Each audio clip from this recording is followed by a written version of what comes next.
Hey friends, welcome back to my channel. It's Tori. I went digging for this video, okay? We went back in time. We went back through my TBR and my shelves, and I found 10 books that have been sitting on my TBR for way too long, the last sometimes up to like 8 to 10 years, if I'm being totally honest. We might even say they've been doing some languishing, agonizing over every time I pass them by for a different book, and I thought it was time to give them a little bit of love. So in this video, we're going to be talking about 10 must-read books that are TBR veterans that I've run out of excuses. I don't have any excuses why I have not read these yet, other than I just have read other things instead, and I do really want to read all of these books. I'm very excited about all of these books. The fact that they have stayed on my shelves and not been unhauled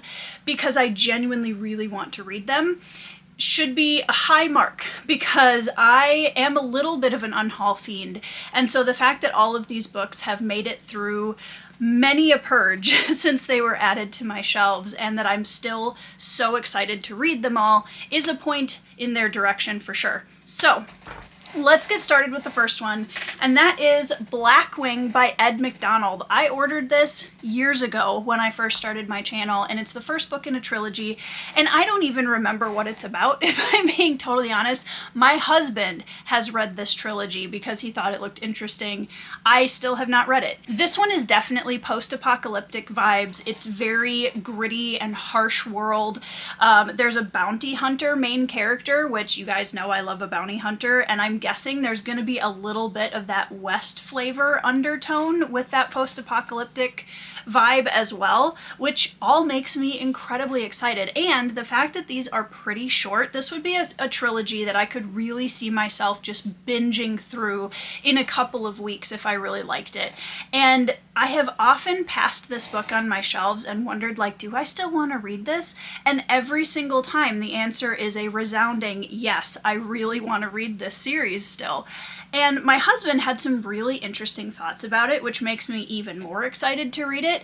And I honestly feel like this is a type of book/trilogy that is going to fill a void of things that I have really been wanting to read that I haven't made a lot of space for in terms of genre, in terms of tone, in my reading for the past few years. So I have a hunch that when I get to this trilogy, I'm going to be binging it so hard, and I'm really looking forward to it. And it's a series that I don't see talked about that much on BookTube, which of course is another point in its favor, because I love talking about series that seem to fly under the radar. So yeah, the first one is Blackwing by Ed McDonald, book 1 of the Ravensmark. The second one is an indie fantasy novel that I, again, bought almost immediately when I heard the synopsis because it just sounds so good, and that is In the Shadow of Ruin by Tony DiBaggio. I think that this is actually a historical fantasy because it is set in the land of West Africa in ancient times,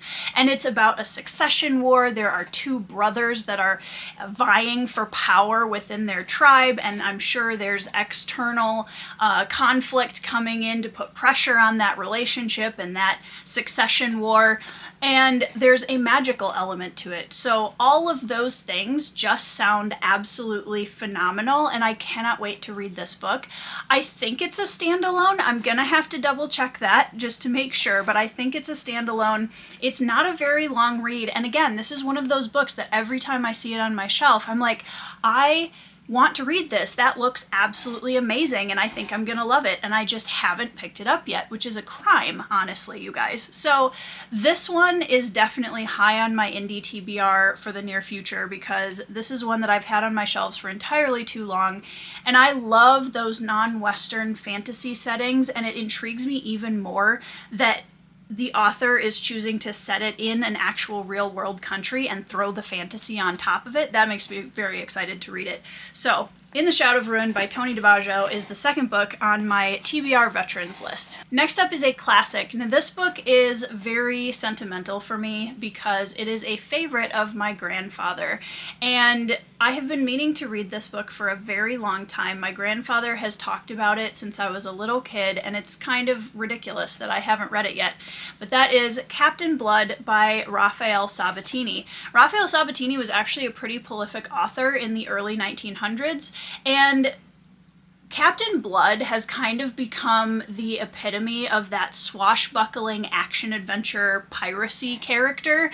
And of course I'm expecting a lot of wit, a lot of charm, a lot of daring, like 1920s and 30s swashbuckling delight out of this book. It is very, very short. And it's actually the first book in, I think, a trilogy. I think there's 3 different books that Sabatini wrote following the adventures of Captain Blood. And honestly, I haven't read a pirate novel in so long that I feel very drawn to that type of story, and the classic feel of it I think is going to be really interesting. And you guys know that I've been wanting to dip back into some classics recently, and this one is just calling my name. Next up is A Woman of the Sword by Anna Smith Spark. This book is funny because I actually started reading a trilogy of hers that I bought after this book before trying A Woman of the Sword. I ended up bouncing off of that trilogy, but I am really still excited about trying A Woman of the Sword because the trilogy, I felt like she was going for a very specific writing style, and I'm curious to see if she chooses to go the same direction with this one. I don't think so from what I've heard. And that just makes me excited to try it because the premise of this book, we're being told the story of epic fantasy warfare from the perspective of a mother with children who is also a warrior. And honestly, in my opinion, that is a character archetype that we don't see enough of in fantasy in terms of protagonists. There might be mothers in the side cast of many different fantasy novels, but the fact that an ordinary woman with her children and her perspective on what war has done to her family and how she's trying to protect her children through this horrible devastation that's happening around them. I'm so excited to read this book, you guys, because that's something that I have wanted out of fantasy protagonists for a long time, and I always love when I see characters like this taking front and center stage in a fantasy novel. So Woman of the Sword, again, this is a standalone. So there's a lot of these like shorter standalones that I'm noticing I just haven't picked up, which is really weird because I love a standalone and I need a lot of those as palate cleansers in between these ridiculously long fantasy series. So Woman of the Sword by Anna Smith Spark has been high up on my TBR for a long time, and I'm hoping to find a spot in my TBR for it very soon. The next one is a little tongue-in-cheek because it is the middle book of a series, but you guys will all understand when I hold it up. And that is Midnight Tides by Steven Erikson. As you guys well know, I've been working on my reread of Malazan Book of the Fallen by Steven Erikson in the last year or two, and it's been a really beautiful experience. I've really enjoyed getting back into the world and seeing it through eyes that are 10 years older, 12 years older, have had a lot more experience since I read the series the first time round. But Midnight Tides, I have never read. This is the first book in the series that I still haven't read. I read the first 4 books 10 to 12 years ago. I'm up to that 4th book again in my reread, and Midnight Tides is just sitting there waiting. It's been waiting for like 10 years, you guys, this book. This is probably my most veteran TBR book that I still own, besides the rest of the series, obviously. But I'm really excited for this, and I wanted to keep it on this list just because Malazan has meant so much to me in the last 10 years. It was a huge influence for me as a writer, as an epic fantasy reader, and when I tell you that I could not be more ready, could not be more excited to read Midnight Tides, and I think going into it with fresh eyes and with the experience that I have reading fantasy now, it's going to be an awesome book. When I stopped at this book 10 years ago, as Erikson is wont to do, this book takes place in a completely different, not only place, but also time than the 4 books before it.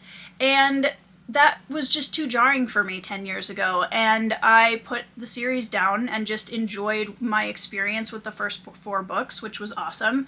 But now that doesn't scare me anymore. That doesn't feel as jarring, and I'm really looking forward to reading my first new Malazan book in like a decade. And yeah, it should be coming up very, very soon because I'm almost done with my House of Chains reread, and then I'll be jumping into Midnight Tides brand new for the first time, and I am psyched. Next up is a manga that I've had on my TBR forever, and I've had the physical copies for a long time as well, and that's Vagabond by Takahiko Inoue. This series picks up right after the book Shogun by James Clavell ends. So it's after the Battle of Sekigahara, and it follows the samurais as they're just rebuilding their structure of government and way of life, and the political factions are getting settled-ish, not again. And I loved Shogun so much. It was an incredible read, and I had a fantastic time with that book. And so the idea of continuing the story on through this manga makes me very excited. And I do have the omnibus edition, so each of these volumes has technically three volumes of Vagabond inside it.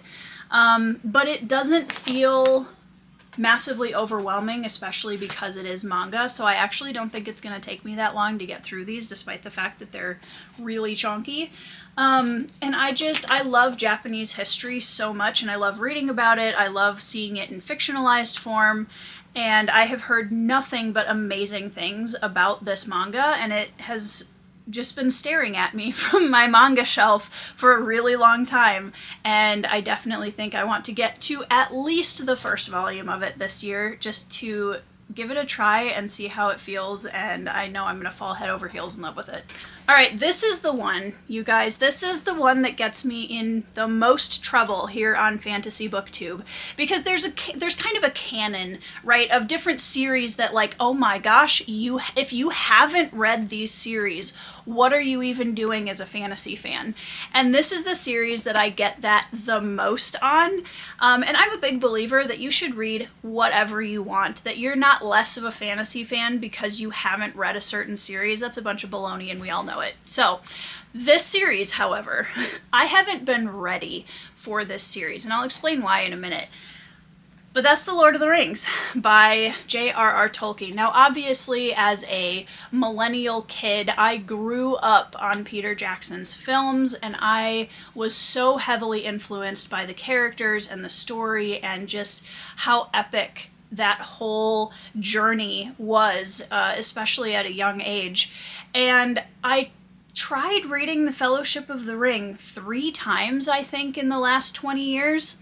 And it never stuck, because I always got to the point where Tom Bombadil shows up and I just noped out immediately.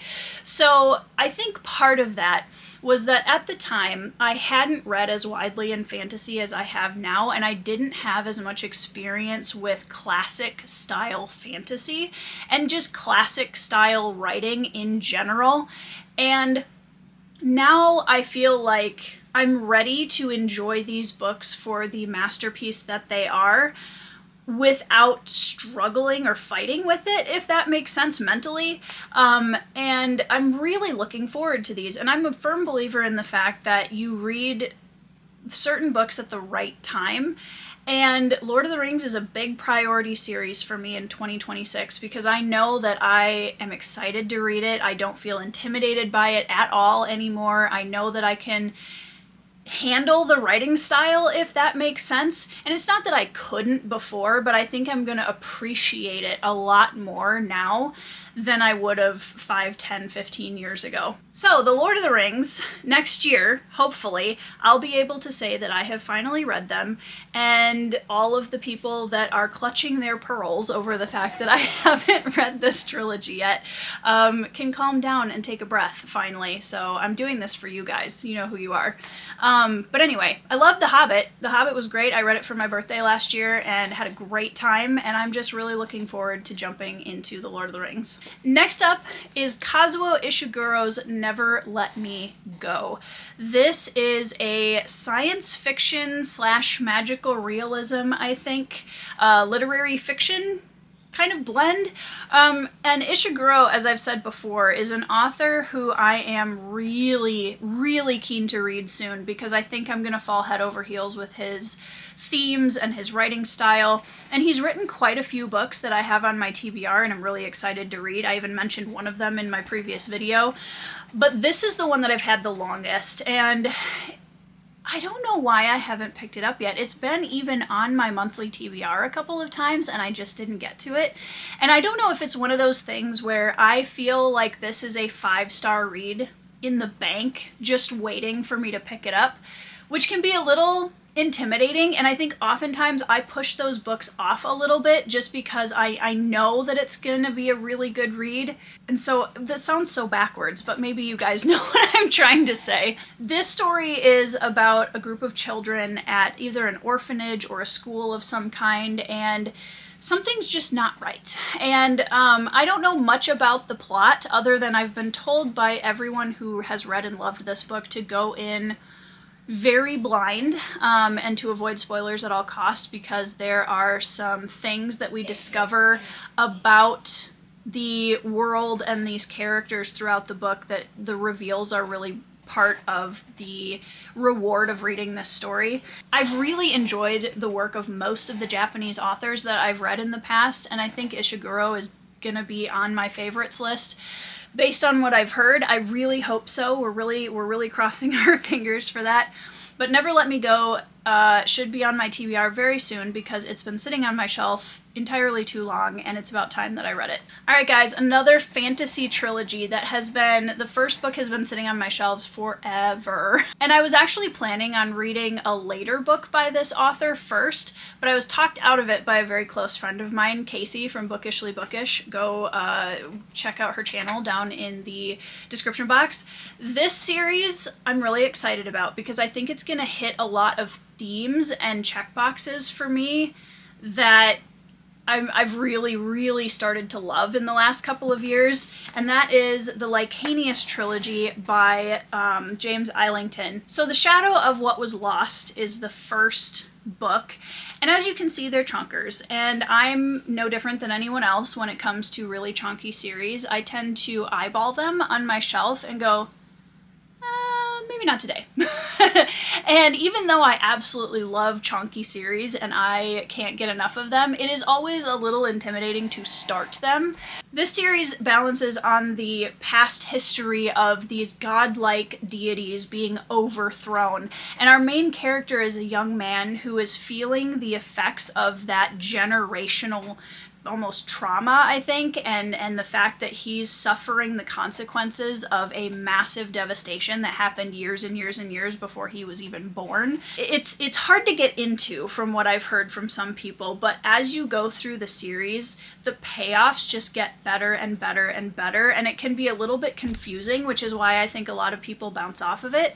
That doesn't scare me that much, and when I hear really great themes and really great character work and big payoffs, I'm all in. I don't care how long it takes us to get there, but if James Islington can sell me on his characters, I will be along for the ride, and I'll just be excited to see what he reveals in the rest of the trilogy. So, The Shadow of What Was Lost is a fantasy trilogy that's, again, been on my TBR for way too long, and I was originally going to read Will of the Many first, but I actually think that Casey's suggestion to read in James Islington's publication order gives you a really good way of seeing his writing evolve and grow, which I also really enjoy. So we're going to start with this, and we're going to see how it goes, but this is another priority series for me because it's been entirely too long since I bought this book. And last but not least, we're going to go back to the classics, to a story that is one of my father's favorite stories of all time. And for him to love a fictional story this much is a big deal, you guys. My dad mostly deals with historical work and nonfiction. That's kind of where his sweet spot is. And so for a fictional novel to mean this much to him, or a fictional story in general, I grew up watching the adaptation of this novel and absolutely loved it. And it's been one of my kind of unicorn classics for a long time, and I think it's about time. I think next year is the year that we are going to finally tackle The Count of Monte Cristo by Alexandre Dumas. My husband is also a massive Dumas fan. I've read The Three Musketeers. My husband is a huge fan of his work, but I've never read The Count of Monte Cristo for myself. I even bought it for my dad a few years ago, and he read it, and I was originally going to read it with him and somehow didn't. But this is a tale of betrayal and revenge unlike anything else. And I think all stories of betrayal in some way are kind of trying to reach the standard that the Count of Monte Cristo sets. And knowing this story, I don't think is going to hinder my enjoyment of it at all. I'm actually really excited to see the original literary version of it. This book just holds a very special place in my heart in general, and I've been eyeing it more and more often this last few months, and I think that's a very clear sign that I should be reading it very soon. All right, you guys, that is a little spotlight on some TBR veterans that have been sitting on my shelves for way too long, and I hope that you guys can help me show them some love. So let me know down in the comments below if you've read any of them, how you felt about them, if any of them ended up on your TBR after watching this video. I certainly hope so. And I will definitely keep you guys posted when I read all of these. You'll hear about it. And yeah, let me know if there's any TBR veterans on your shelves that have just been sitting there for way too long and why you haven't picked them up yet, because I feel like there's all sorts of different reasons that we bounce away from books or just choose not to pick them up or get distracted or whatever it is. So yeah, let me know all of that down in the comments. If you want to check out my other social media platforms, go down in the description box below. If you liked the video, like and subscribe, and I hope you guys are having a fantastic week. I hope you are reading some 5-star reads, and I'll see you in the next video.